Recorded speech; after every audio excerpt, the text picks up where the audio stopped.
Now, part 2, based on what we have been talking about, and perhaps what your own idea of church might be now. Maybe it's changed somewhat. Maybe it hasn't. But think a little bit about and share with one another, okay, what's this calling us to do? What should we do about it?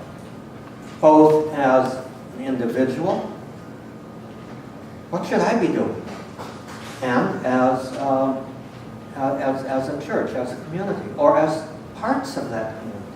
So, about 2 minutes to think and talk about that particular aspect.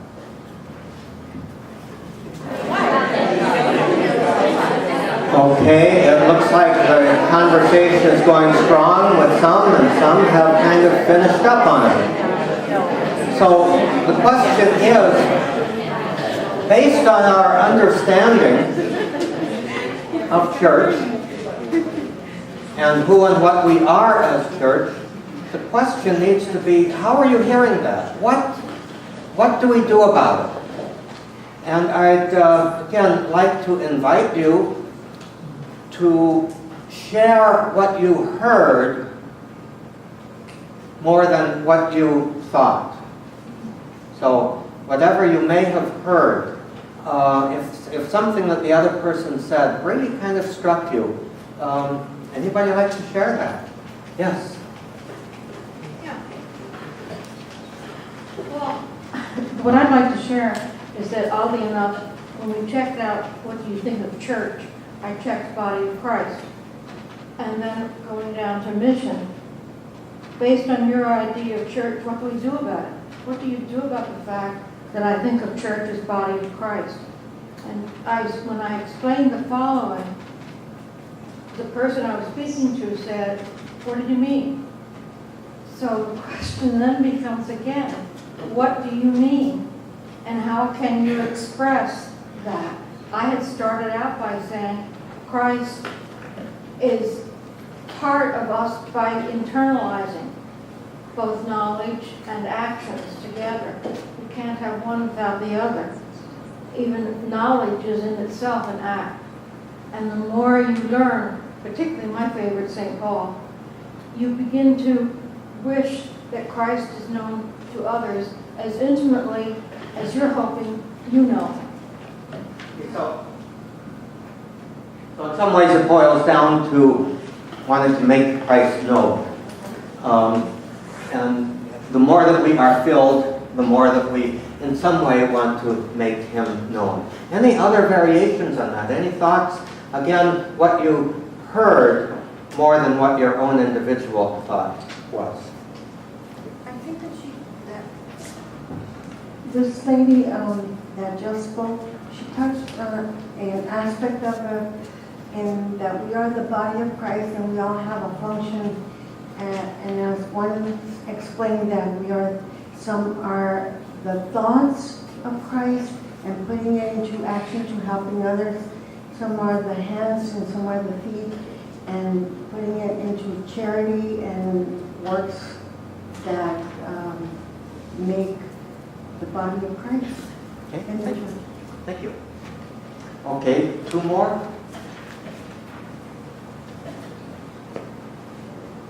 A person mentioned involvement, service within and outside of the church, and being an example of Christ. Okay. Thank you. And 1 more, last one. What I heard is that our mission is to proclaim the word and the love of Jesus Christ, and anything that gets in the way of that is outside the mission. Thank you. Now, the word and the love of Jesus Christ and tying that into mission kind of leads us now into this second part, which will be a little bit shorter. Actually, each one of these additional parts will be shorter, and we will have more opportunity for sharing as the time goes on. But we talk a lot about mission. And in organizational terms, everybody, part of strategic planning and part of institutional development and all of that, everybody got to have a mission statement. And there are those, myself included, who feel that there may be a little bit too much worship of mission statements. A statement does not capture a mission. Nor will a single statement really be adequate to the mission. Actually, in terms of strategic planning and organizational development, I think the best thing about a mission statement is the process that goes into it. Not the final statement itself, but how a group together will struggle with, okay, how do we articulate the mission? Now, particularly with the church, mission is not something that we decide to do. It's not we come together to come to terms with what we should be doing as church.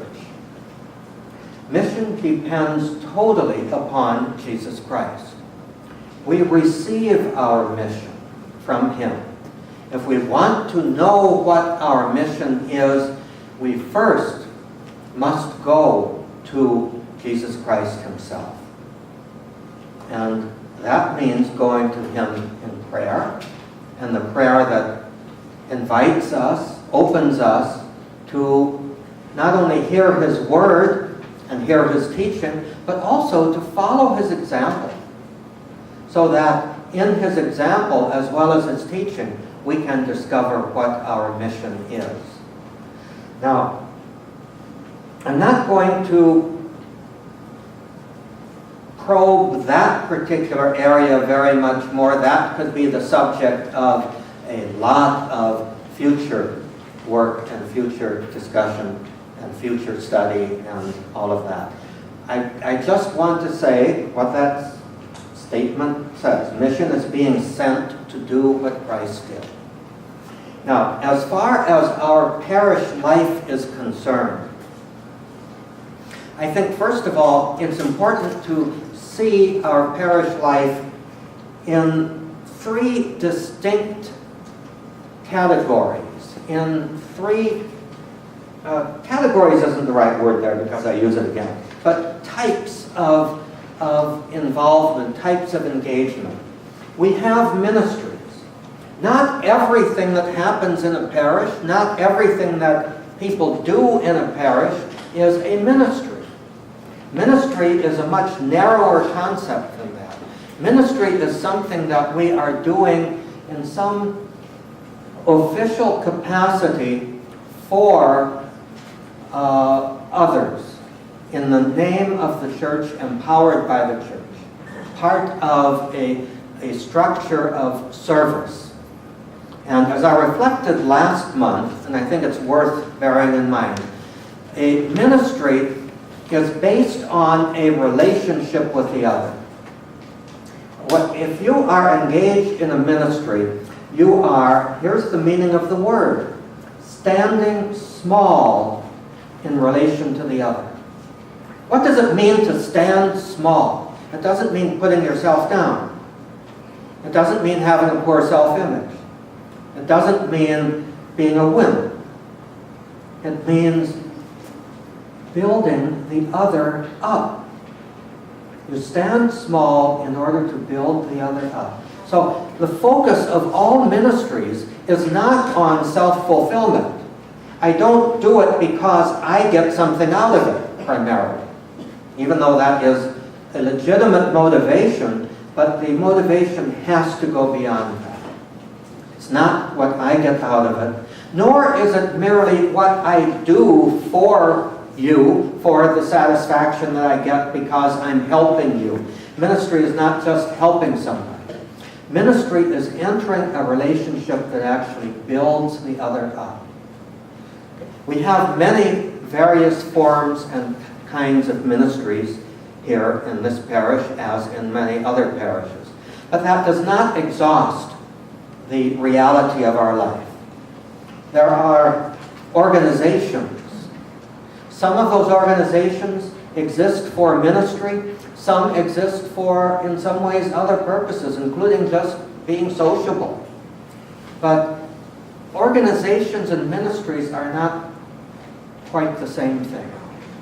And we have activities. These are often things, sometimes things that we do regularly. One activity that we do regularly here is celebrate the Eucharist. Celebrating the Eucharist is an activity, but it isn't a ministry. Even though many other ministries may come together in order to enable our celebration of the Eucharist. So we need to keep those distinctions in mind, that we are talking about ministries, but we're also talking about organizations that are not ministries, or possibly ministries from a slightly different point of view, and we are talking about a variety of activities, whether it is something as wonderful and central as celebrating the Eucharist, or whether it is something wonderful and necessary in the life of our community, like laughing together at comedy night.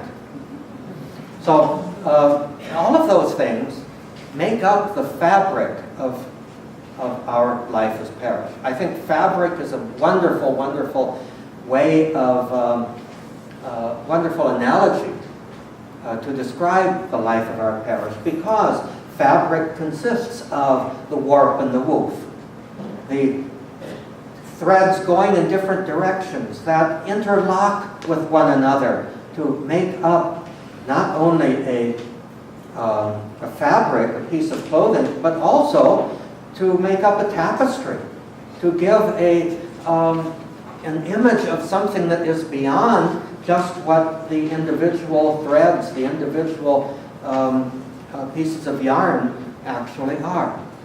So I think it's important to keep those distinctions in mind. Now, our parish leadership structure for the last few years has been based on 5 basic categories. We've talked about, and this I think has been a problem with our leadership in the past. We talk about commissions as the primary important thing. Commissions, however, as groups that meet regularly, really are based on and need to understand that the whole of the fabric of parish life has these different categories. And the commissions serve various ministries, organizations, and activities within those categories. And those categories, I've expanded them a little bit to what those of us who have been involved in it are used to. I think it can use a little bit more definition and expansion as the time goes on, but these general categories or areas of church's life and mission are 1, worship, prayer, and spirituality. Not just how can we say Mass better, not just, how can we plan liturgies better, but the whole area of the spiritual life of the parish as embodied in a variety of ministries and organizations and activities. But anything having to do with how we embody spirituality, prayer, and worship is within that particular category. Formation and education. This is one that also reaches in a number of areas, because the educational and formational aspects of the parish they relate to all ages, and also to a particular special organized form of ministry called the school. And the school and the parish have to be able to relate together under that category of formation and education. This is an arm of what it means to be church, to bring the good news, the teaching, and the life of the church into a new generation, into the minds and hearts of our children, of our families, and of our entire community. And the question is not so much, engaging in this or that particular activity or organization or ministry. The question really does need to be, how do they all relate to one another? And how can they help to support one another and achieve health and wholeness really within their individuality in their relationship with each other? Outreach, service, and social justice. Social justice is always a very, very difficult topic to talk about because it always tends to be understood in a political sense and then becomes a subject of disagreement and conflict and controversy and all of that stuff. And yet the church is very clear that to pay attention to the least of Jesus Christ's brothers and sisters means to pay attention to Him. And ignoring the least means ignoring Him. And that has to enter into every aspect of our life and consciousness. And has to, in a sense, be part of even our political thinking and decision-making, but also has to transcend it. Recognizing that no particular political stand is going to perfectly capture what is the church's teaching on social justice. And social justice remains a concept without the actions of outreach and service, without the actions of embodying the love of Christ for His people in the way that we concretely show our love to people. Now, many, many people do those things. Many, many people are part of organizations and activities and ministries within the church that do those things. The category, however, demands that those who are doing those things also relate to one another, understand, how what they're doing is part of a larger picture. And that is where the commission structure kind of comes into play. How do we relate these various ministries, activities, and organizations to one another? How do we help to support them? How do we help them to support one another? Sometimes we find competition among them. Sometimes we find that there's territoriality. I do this, but I won't do that. And we need to say, well, in the middle between this and that is something falling through the cracks. Community life is sort of the catch basin for the stuff that doesn't quite fit under those other categories. That can refer to things like social activities. It can also refer to things like organizations that are not specifically oriented to one of these three previous things, like, young adults organization, like the over 40. I'm blacking on it. See, I'm over 40. Prime time, thank you. Like the Young at Heart, and men's organization and women's organizations, whatever. They fall under under the purview of community life. So, and then administration. And administration is sort of dedicated to taking a look at how the parish is run. All of the many aspects and facets that are involved in running the parish. And not just saying, how can we help? I think that's a part of it. But also, how can we stimulate an atmosphere in which we are all pulling together? So those 4 categories, or 5 categories really, are the basis for what is being done in the commissions. As I say, they may be somewhat arbitrary, and they are fluid. There is always a question, can they be improved? And that's one of the things that we are trying to do over these next couple of months. I'd like to ask you now to spend a couple of minutes talking with each other about what category or categories you are involved in, or what you would like to be involved in, and why. And perhaps, you may say, I'm involved in this, but this other aspect kind of intrigues me. So anyway, if you could just spend 2 minutes at most sharing with each other.